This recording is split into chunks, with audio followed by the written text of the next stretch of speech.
Seribu kunang-kunang di Manhattan, cerpen Umar Khayyam. Mereka duduk bermalas-malasan di sofa. Marno dengan segelas scotch dan Jane dengan segelas martini. Mereka sama-sama memandang keluar jendela. Bulan itu umum, Marno. Kau tetap hendak memaksaku untuk percaya itu. Ya, tentu saja kekasihku. Ayolah akui, itu umum kan? Kalau bulan itu ungu, apa pula warna langit dan mendungnya itu? Aku tidak ambil pusing tentang langit dan mendung. Bulan itu ungu. Ungu. Ayolah bilang, ungu. Kuning keemasan. Besok aku bawa kau ke dokter mata. Marno berdiri, pergi ke dapur untuk menambah air serta es ke dalam gelasnya. Lalu dia duduk kembali di sofa di samping Jane. Kepalanya sudah terasa tidak betapa enak.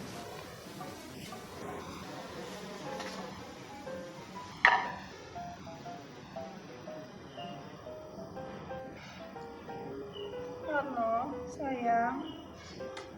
Ya, Jin. Bagaimana Alaska sekarang? Alaska. Bagaimana aku tahu? Aku belum pernah ke sana. Maksudku, hawanya pada saat ini. Oh. Aku kira tidak sedikit seperti biasanya. Bukankah di sana ada summer juga seperti di sini? Mungkin juga. Aku tidak pernah beberapa kuat dalam ilmu bumi. Gambaranku tentang Alaska adalah satu padang yang amat luas dengan salju, dan salju. Lalu di sana sini rumah-rumah orang Eskimo berbundu-bundu seperti es krim padi. Aku kira kau sebaiknya jadi penyair, Jin. Baru sekarang aku mendengar perumpamaan yang begitu puitis. Rumah Eskimo ibarat es krim vanili. Tommy, suamiku. Bekas suamiku. Suamiku. Kau tahu? Maukah kau membikinkan aku segelas? Kau tidak pernah bisa bikin martini. Bukankah kau selalu bingung martini itu campuran gin dan vermouth atau gin dan bourbon? Aku harus bikin sendiri lagi.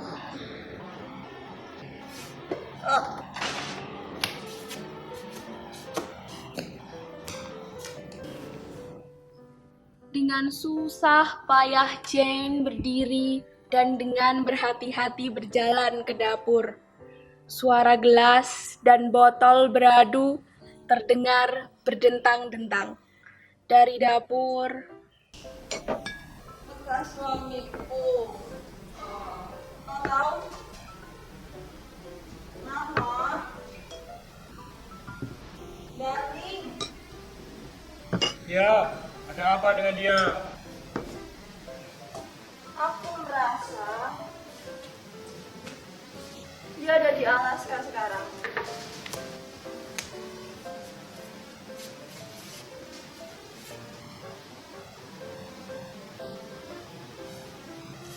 Di Alaska. Coba bayangkan. Di Alaska. Tapi minggu yang lalu, kau bilang dia ada di Texas atau di Kansas. Atau mungkin di Arkansas. Aku bilang, aku merasa Tommy berada di Alaska. Oh, Mungkin juga dia tidak di mana-mana. Marno berdiri, berjalan menuju ke radio, lalu memutar knop itu. Putar-putarnya beberapa kali knop itu hingga mengeluarkan campuran suara-suara yang aneh. Potongan-potongan lagu yang tidak tentu serta suara orang yang tercekik-cekik. Kemudian dimatikannya radio itu dan dia duduk kembali di sofa. Marno, manisku, Ya, Jin.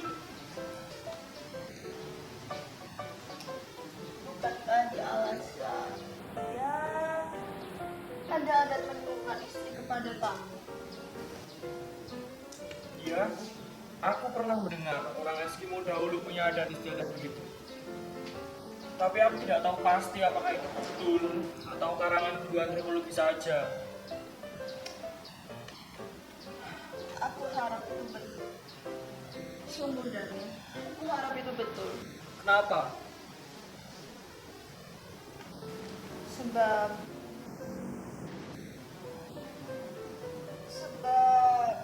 aku tidak mau kami kesepian dan kedinginan di Alaska. Aku tidak mau. Tapi bukankah belum tentu Tommy berada di Alaska? Dan belum tentu pula sekarang Alaska dingin.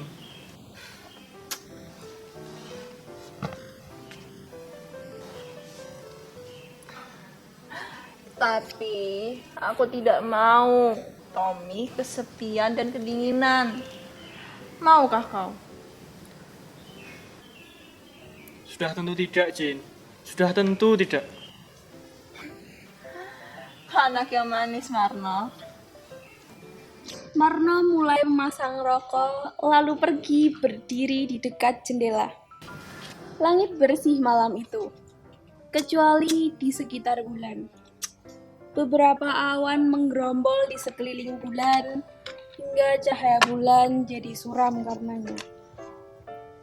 Dilongokkannya kepalanya ke bawah, dan satu belantara pencakar langit tertidur di bawahnya.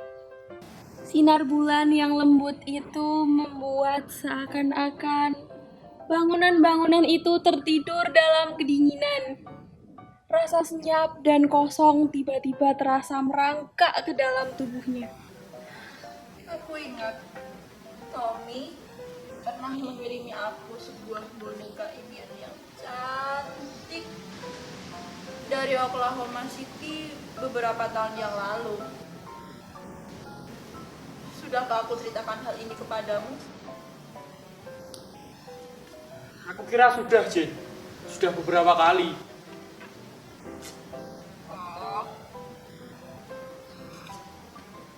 Jane menghirup martininya 4 hingga 5 kali dengan pelan-pelan. Dia sendiri tidak tahu sudah gelas yang keberapa martini dipegangnya itu. Lagi pula tidak seorang pun yang mempedulikan. Lampu-lampu yang berkelipan di belantara pencakar langit yang kelihatan dari jendela mengingatkan Marno pada ratusan kunang-kunang yang suka bertabur malam-malam di sawah embahnya di desa. Kalau saja apa kekasihku? Kalau saja ada suara jangkrik-pengerik dan beberapa kata bernyanyi dari luar sana. Lantas? Tidak apa-apa. Itu kan membuat aku lebih senang sedikit. Kau anak desa yang sentimental. Biar. Maaf, Jin. Aku kira Scott yang membuat itu. Tidak, sayang. Kau merasa tersinggung. Maaf. Marno mengangkat bahunya karena dia tidak tahu apalagi yang mesti diperbuat dengan maaf yang berbalas maaf itu. Jane mengutuk sambil berjalan terhuyung ke dapur.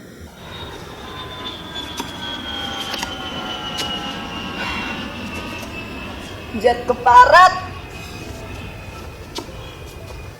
Dari kamar itu, Marno mendengar Jane keras-keras membuka keran air. Kemudian dilihatnya Jane kembali. Aku merasa segar sedikit. Mukanya basah. Di tangannya segelas air es. Jane merebahkan badannya di sofa. Matanya dipejamkan. Tapi kakinya disepak-sepakkannya ke atas. Lirih-lirih dia mulai menyanyi.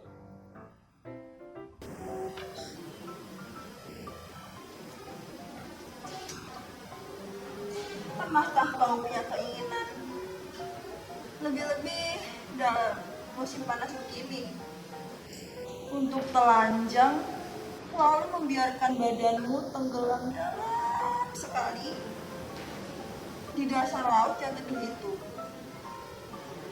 tetapi tidak mati, dan kau bisa memandang badanmu yang tergeletak itu dari dalam sebuah sampan. Hah? Oh, maafkan aku kurang menangkap kalimatmu yang panjang itu. Bagaimana lagi, Sin? Lupakan saja. Aku cuma ngomong saja. Deep blue sea,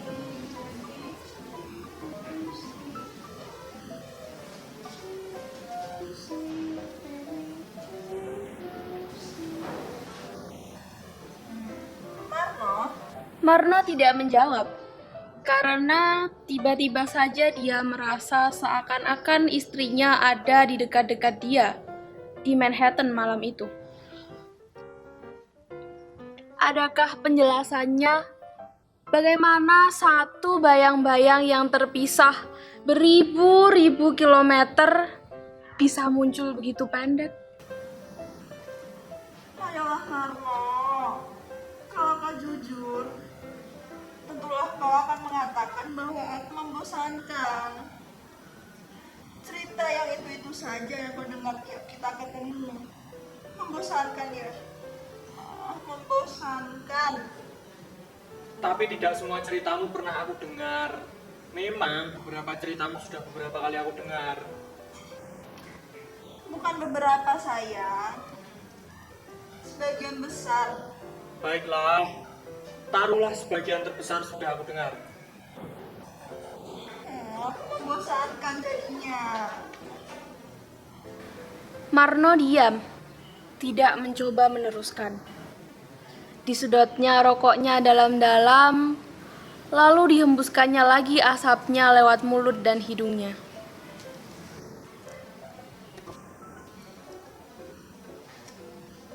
Tapi Marno, bukankah aku harus berbicara? Apalagi yang bisa aku kerjakan kalau aku berhenti bicara? Aku kira Manhattan tinggal lagi kau dan aku yang punya.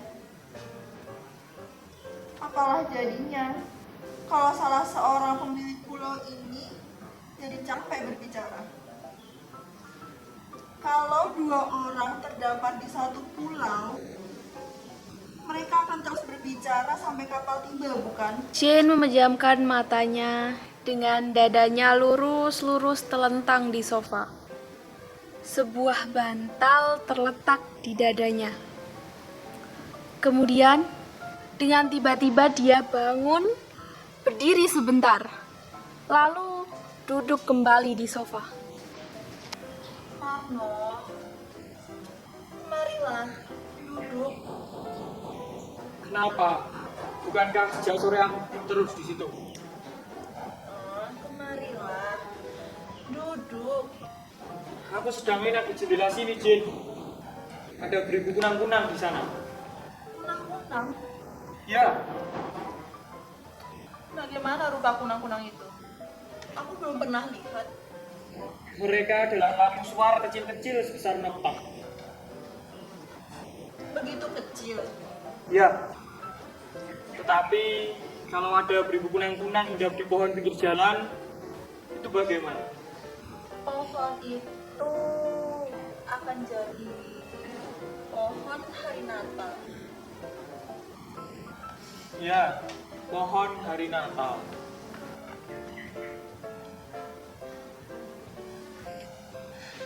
lalu memasang rokok sebatang lagi. Mukanya terus menghadap keluar jendela lagi, menatap ke satu arah yang jauh, entah kemana. Marno, waktu kau masih kecil. Marno, kau mendengarkan aku kan? Iya. Waktu kau masih kecil, pernahkah kau punya mainan kekasih? Mainan kekasih? Mainan yang begitu kau kasihi hingga kemanapun kau pergi selalu harus ikut. Aku tidak ingat lagi, Jin. Aku ingat sudah agak besar. Aku suka main-main dengan kerbau kakekku, si Jilambra. Itu bukan mainan, itu piaraan. Piaraan bukankah untuk mainan juga? Tidak selalu. Mainan yang paling aku kasihi dahulu adalah Uncle Tom. Siapa dia? Dia boneka hitam yang jelek sekali rupanya. Tetapi aku tidak akan pernah bisa tidur bila Uncle Tom tidak ada di sampingku. Oh, itu hal yang normal aku kira. Anakku juga begitu. Punya anakku anjing-anjingan bernama Vivi. Tetapi aku baru berpisah dengan Uncle Tom sesudah aku ketemu Tommy di high school. Aku kira aku ingin Uncle Tom ada di dekat-dekatku lagi sekarang. Diraihnya bantal yang ada di sampingnya, kemudian digosok-gosokkannya pipinya pada bantal itu. Lalu, tiba-tiba dilemparkannya lagi bantal itu ke sofa. Dan dia memandang kepala Marno yang masih bersandar di jendela. Marno, sayang, Ya, aku kira cerita itu belum pernah kau dengar, bukan? belum, Jen. Bukankah itu ajaib? Bagaimana aku sampai lupa menceritakan itu sebelumnya? Aku tidak tahu, Jen. Tahukah kau? Sejak sore tadi baru sekarang kau tersenyum. Mengapa? Aku tidak tahu, Jen. Sungguh. Oh iya Marno, manisku. Kau harus berterima kasih kepadaku. Aku telah menepati janji. Apakah itu, Jen? Piyama. Aku telah belikan kau piyama tadi. Ukuranmu medium large kan? Tunggu ya.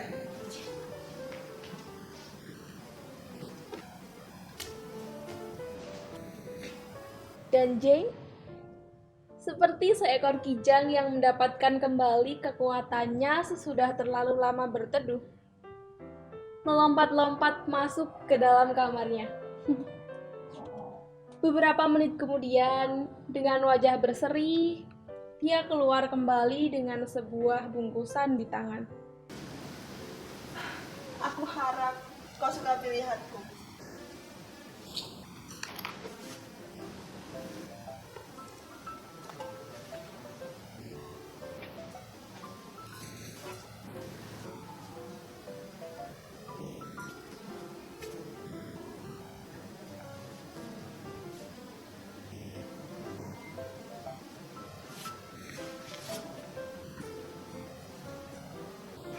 Kau suka dengan pilihanku ini?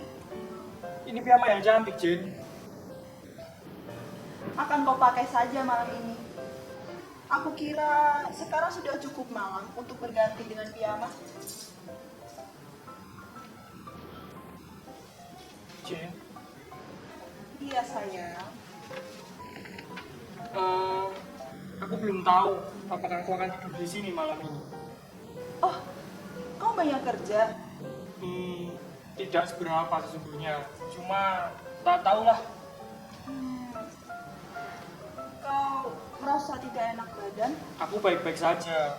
Aku tak tahulah, Jen.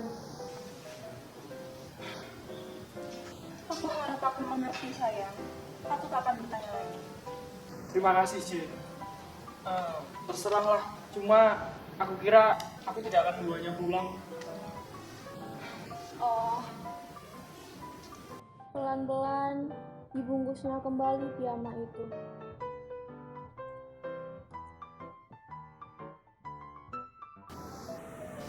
Aku kira aku pergi sekarang, Jin. Kau akan menelpon aku hari-hari ini kan? Tentu, Jin. Kemudian pelan-pelan dikirimnya dahi Jane, seperti dahi itu terbuat dari porselen. Lalu menghilanglah Marno di balik pintu.